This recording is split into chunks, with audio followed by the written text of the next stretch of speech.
Bismillahirrahmanirrahim. Assalamualaikum warahmatullahi wabarakatuh. Bismillah wassalatu wassalamu ala rasulillah wa man tabi'ahu ila yaumil qiyamah. Subhanaka la ilma lana illa ma'allamtana innaka antal alimul hakim.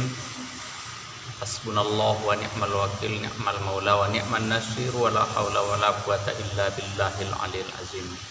Pertama, bersyukur kita kepada Allah, terkhusus pada kesempatan yang baik ini kita diberikan oleh Allah kesehatan dan keizinan untuk mengikuti perkuliahan di UIN Sumatera Utara. Terkhusus yang saya banggakan adik-adik saya yang berada di semester 1 kelas Al-Quran. Baik, pada kesempatan yang baik ini saya akan mengantarkan perkuliahan kita yang judul salah satunya topik pembahasan kita adalah Kemukjizatan Al-Quran, atau dalam bahasa Arab dia disebut dengan I'jazul Quran. Jadi kalau ada bahasa I'jazul Quran, maknanya adalah kemukjizatan Al-Quran. Kalau kita berbicara tentang kemukjizatan Nabi Sallallahu Alaihi Wasallam itu sangat banyak. Tetapi yang bisa kita saksikan pada hari ini yang belum hilang adalah kemukjizatan Al-Quran. Ketika Nabi membelah bulan itu kemukjizatan Nabi, tapi tidak bisa lagi kita saksikan, meskipun itu tetap kita yakini secara penuh. Namun Al-Quran yang ada di hadapan kita hari ini, inilah kemukjizatan yang memang ada pada diri Nabi yang bisa kita saksikan. Lebih dari situ yang ingin kita bahas pada judul atau topik ini, kemukjizatan Al-Quran itu ditinjau dari beberapa aspek. Jika nantinya kita baca literatur atau buku-buku tentang ulumul Quran atau tentang buku-buku yang berbicara masalah ilmu-ilmu Al-Quran, maka kita akan temui tentang kemukjizatan Al-Quran dari beberapa aspek. Perlu kita lihat di antaranya, pertama, aspek kebahasaan. Ketika kita lihat susunan Al-Quran itu bukanlah produk atau buatan manusia, memang terasa kepada kita. Dan terbukti ketika membaca Al-Quran, berapa kali pun kita baca satu ayat atau surah tersebut, tidak ada manusia yang bosan untuk membacanya. Maka belum ada pengakuan manusia yang bosan baca Al-Quran. Permasalahan malas dia membacanya itu lain soal. Untuk itu kemukjizatan yang berikutnya, dalam membaca Al-Quran itu semua huruf kata dan kalimatnya tidak ada yang susah untuk diucapkan. Itu kemukjizatan yang sangat luar biasa dari segi lafaznya. Kemudian yang berikutnya, kemukjizatan Al-Quran itu jika dibaca tanpa tak paham pun kita maknanya, hanya sekedar membaca, maka terjadi ketenangan di dalam batin kita. Itu adalah kemukjizatan Al-Quran. Baik, kemudian yang berikutnya, kemukjizatan Al-Quran yang menurut sains dan teknologi atau dikaji secara ilmiah juga bisa kita lihat. 14 abad yang lalu itu diturunkan Al-Quran. Belakangan ini banyak para profesor atau para doktor yang meneliti tentang Al-Quran. Maka jumpa di situ keistimewaan yang diteliti secara sains dan teknologi. Salah satu di antaranya, adik-adik bisa nanti melihat di surah Yusuf nantinya, ada ayat yang menjelaskan izhabu biqamisi hadza fa'alquhu ala wajhi abiya ibasira. Maka di situ bisa kita lihat kemukjizatan Al-Quran yang pernah diteliti oleh seorang peneliti guru besar Al-Azhar Kairo yang bernama Syekh Profesor Dr. Abdul Basit Muhammad Sayyid. Beliau pernah meneliti ayat tersebut ketika yang di dalam kisahnya bahwa Nabi Yusuf alaihissalam telah menjadi raja ataupun penguasa di Mesir. Maka saudara-saudara yang berkhianat sebelumnya kepada dia, yang menjatuhkan dia masuk ke dalam sumur, terjadi musim paceklik ataupun kelaparan. Paceklik ini ataupun kelaparan maka mengharuskan mereka untuk meminta pertolongan kepada penguasa.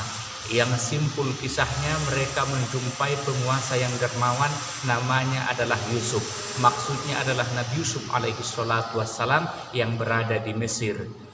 Ketika mereka menjumpai penguasa ini, mereka tanda dan bahkan mereka punya keyakinan bahwa yang mereka jumpai adalah saudaranya dulu yang mereka pernah buang, itulah Nabi Yusuf alaihissalam. Dalam Al-Quran, dialog mereka mengatakan, qalu a innaka la anta Yusuf. Mereka bertanya, apakah engkau betul Yusuf? Namanya seorang nabi, dia tidak menyimpan dendam, dia katakan, saya adalah Yusuf.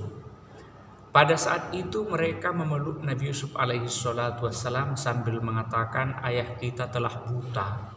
Rupanya ketika mereka kabarkan anaknya Yusuf alaihi salam telah dimakan oleh serigala, maka sebagai seorang ayah, Nabi Yakub alaihi salam tidak henti lagi menangis mulai dari siang, malam sampai siang kembali.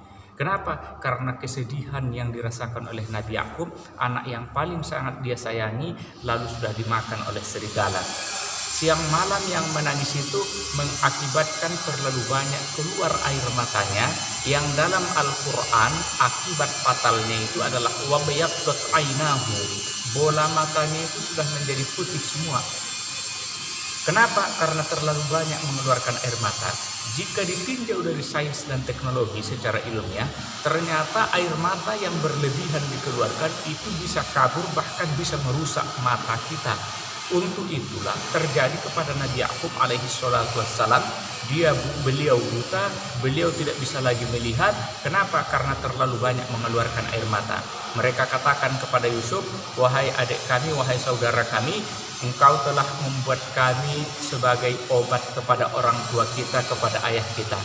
Maka untuk itu pulanglah bersama kami untuk menjadi obat kepada orang tua kita, sebab ayah kita itu telah buta. Karena kami telah mengatakan engkau telah dimakan oleh serigala, ayah kita menangis siang dan malam, maka terjadi kebutaan di dalam diri ayah kita. Oleh sebab itu Nabi Yusuf alaihissalam tidak mau untuk ikut pulang secara bersamaan. Bahkan beliau mengatakan mempersilahkan untuk saudaranya pulang duluan dan dia akan nanti menyusul. Bahkan beliau memakai kata insya Allah.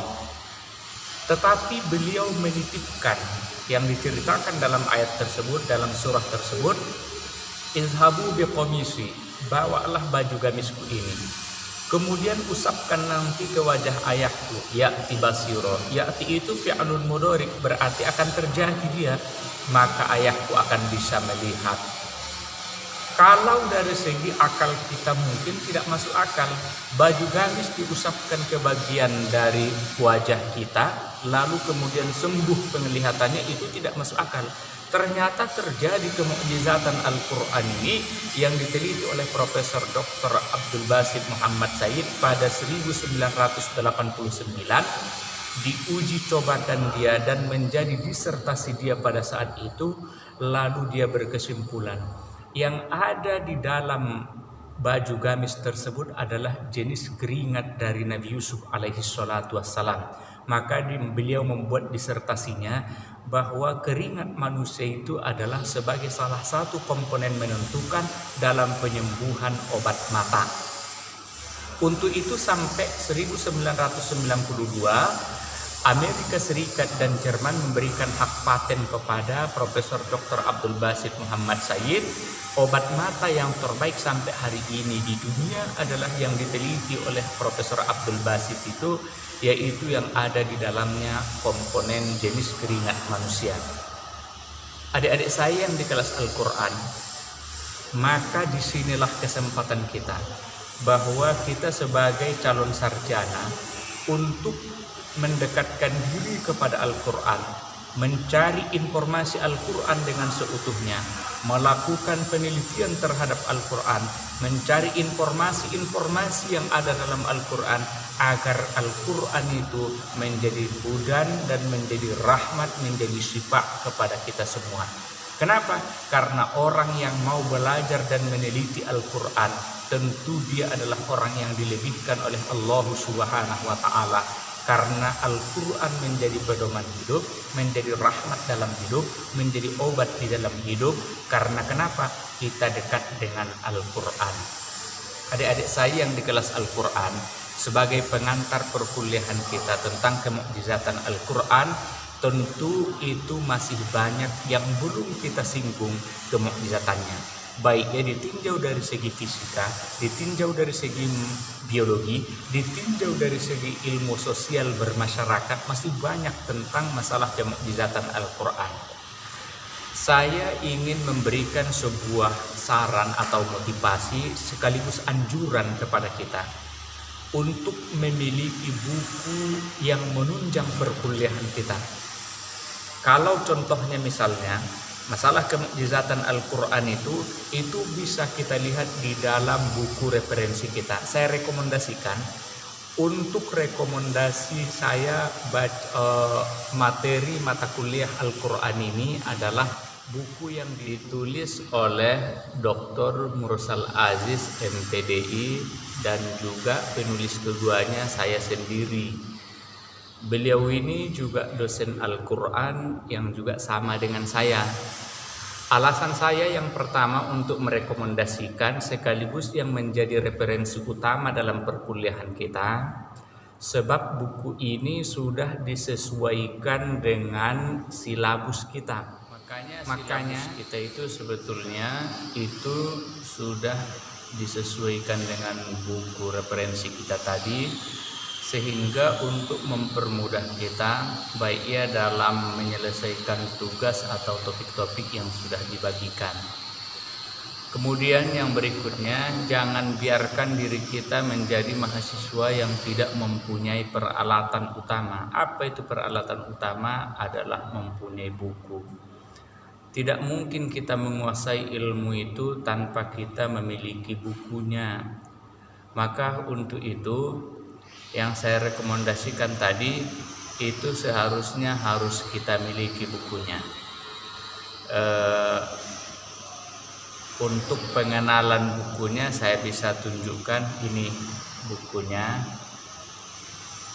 Yang bisa kita dapatkan mungkin sudah ada bisa dibaca di e-learning kita itu. Saya sudah percayakan untuk mengelolanya kepada Bapak Dr. Mursal Aziz MPDI, baik ya secara kolektif maupun secara perkelompok beberapa orang ataupun secara perorangan. Tujuan utamanya adalah agar kita mempunyai buku pegangan sebagai literatur bacaan kita dalam menyelesaikan perkuliahan kita di semester 1 ini. Mungkin itu dulu yang bisa kita sampaikan pada kesempatan yang baik ini sebagai pengantar perkuliahan kita. Mudah-mudahan bermanfaat. Wassalamualaikum warahmatullahi wabarakatuh.